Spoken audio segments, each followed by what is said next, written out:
Ben White, we understand, will be making himself available to Thomas Tuchel next year. So joining us for more on this is the man himself, not Ben White, of course.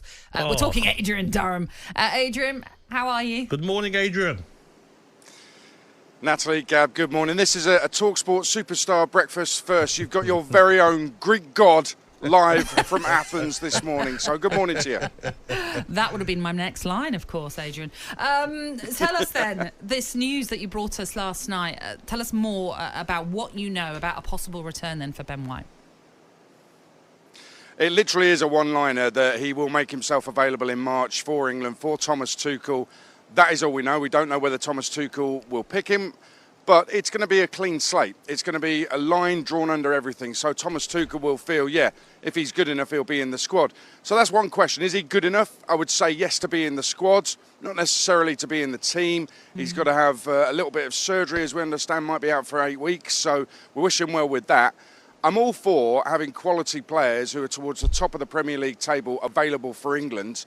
The issue with Ben White is, as we heard just there in that little piece, he pulled out of an England squad at a crucial time. Nobody really, outside of those in the know, understand why he did that. He made himself unavailable for Gareth Southgate when he was trying to win a tournament. He's made himself unavailable for Lee Carsley at a time when Lee Carsley thought there was a possibility of him having the job full-time through to the next World Cup. Obviously, that hasn't happened now.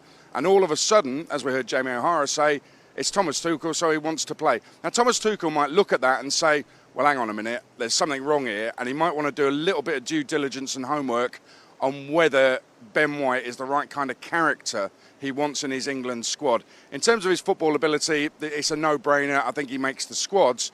But in terms of his character, can he rely on him? Can he trust him to stick around if things get tough? If he's upset by something Steve Holland said, if that really is the story as to why he decided not to play for England anymore, then you wait till Thomas Tuchel gets going, then Ben White will have a bit of a shock, won't he? I think you're spot on, Adrian, because you've seen and heard about Thomas Tuchel with players. He's hard, isn't he? He likes to get into them, and you know, if you're not doing the job, you can see him on the touchline, can't you? He's screaming at players. But I look at it as well of like the public as well. The English public aren't happy, are they? I mean, you heard there from Harry Redknapp.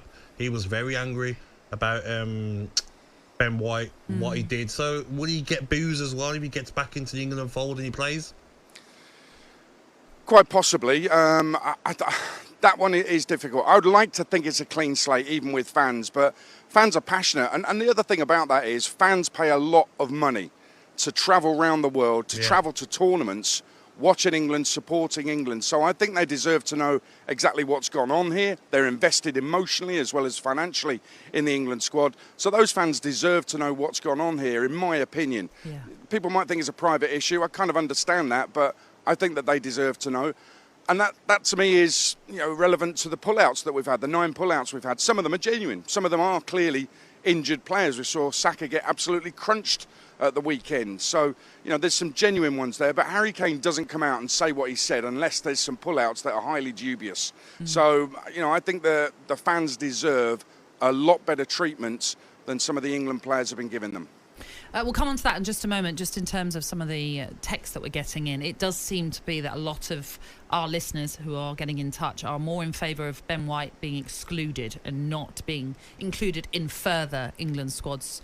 In one in particular, though, does say, if Ben White comes out and explains, like you said, why he didn't want to play for England under Gareth and Steve Holland, and his reasons are legit, I'd then have no problem with him joining back up with the squad in March. So it does seem most are on the side of once you've shown your back to England, you're no longer wanted back. But like I said there, someone's asking for explain your reasons and maybe we'll let you back into the fold. But let's get back on to what Harry Kane said. Our England correspondent Faye Carruthers asked winger Anthony Gordon for his take on Kane's comments yesterday. That's his opinion of the situation. I can't speak for the lads who aren't here, but I will say this sort of winter period, November, December time, people do struggle with injuries and knocks, and it can get really challenging at times, especially for the lads who are playing sort of 3 games a week. I've been there last year and I played with so many injuries, so I can understand how they're feeling. They might just want to, take a breather and look after themselves. Even mentally, playing so much football can overwhelm you sometimes. So I'm understanding of the situation, and hopefully they're all well. Yeah, I think you're right, Adrian, to point out that clearly there's more to it from what Harry Kane was alluding to. He couldn't go into too much detail, obviously, because he doesn't want to cause a huge story. But from what he's already said, we're already speculating that he's meaning more with what he has said. But just in terms of this game then tonight, what are you expecting? It's not going to be another crazy experimental lineup, first of all, is it? No, first of all, on Harry Kane, very proud of our captain that he's been bold enough and big enough to come out and say that, rather than just sit on the fence, say nothing and defend his mates. He's actually called out behaviour that he doesn't think is acceptable when it comes to playing for England. So fair play to Harry Kane for that. Really respect that. I think the other part of that is the club v country debate is a nonsense, really. You can have both. Listen, Gabby had to be club before country because he was trying to get into the England squad. I don't mean that disrespectfully, it's the fact. And if you get your club form right, you will get into the England squad. So that's the reality. And with respect, Gabby, I don't think you were a regular in the team, so you really have to do it at club level. That's the reality. Yep. Exactly. So that's the reality for a lot of players. They do work hard at their clubs, but with a view to getting into the England side. You can win the title. If you're Anthony Gordon, for example, you can win the title with Newcastle. You can then win the World Cup with England. By the way, what a career that would be. But, so he can do both. So I've never really understood the club v country kind of thing, to be honest with you. Harry Kane saying country ahead of club. At the end of his career, look back, at the end of his career, okay, just say he wins a title with Bayern Munich and wins a World Cup with England. What's the bigger thing? It's the World Cup with England. So I think the reality is he's talking about that thing about winning something with England for the first time since '66 is gigantic. Yes. It's way bigger than so many other things in football for these footballers. Fans don't see it that way. I was listening to Jason Cundy last night saying, as a Chelsea fan, I'm glad the Chelsea boys have pulled out. And I do get that side of it as well. But they want to win something with England. Not necessarily the Nations League, but they want to win something with England. In terms of tonight's game, England have got to win it by 2 clear goals. So we'll see what happens. But Greece are good, and we've had a lot of pullouts, so I'm a little bit concerned about tonight, to be honest. Indeed, but listen, we enjoy. Cheers, we appreciate, in fact, you joining us this early morning. Enjoy Athens and enjoy the game as well. It's spot on though. With like winning something for your country is like no other.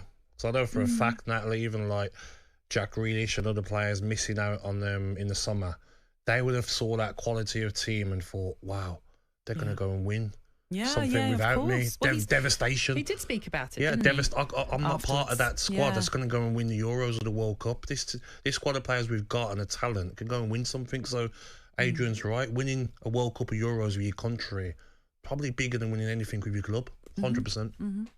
Coverage of Greece versus England then in the penultimate Nations League game begins at 7 from the Olympic Stadium in Athens. And of course, if you want to have your say on any of the topics we've already mentioned, Ben White, the pullouts, has the England shirt been disrespected too many times perhaps? 03717 223344. That's the number to call us on to give us your take on all of those stories and tell us whether you side with what Adrian was saying is that you can actually have club and country, or is it very much club versus country? We want to hear from you this morning. Have a chat with us on National Radio.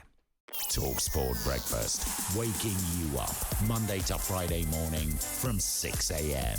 on AM, on DAB, via the talkSPORT app and on your smart speaker. talkSPORT.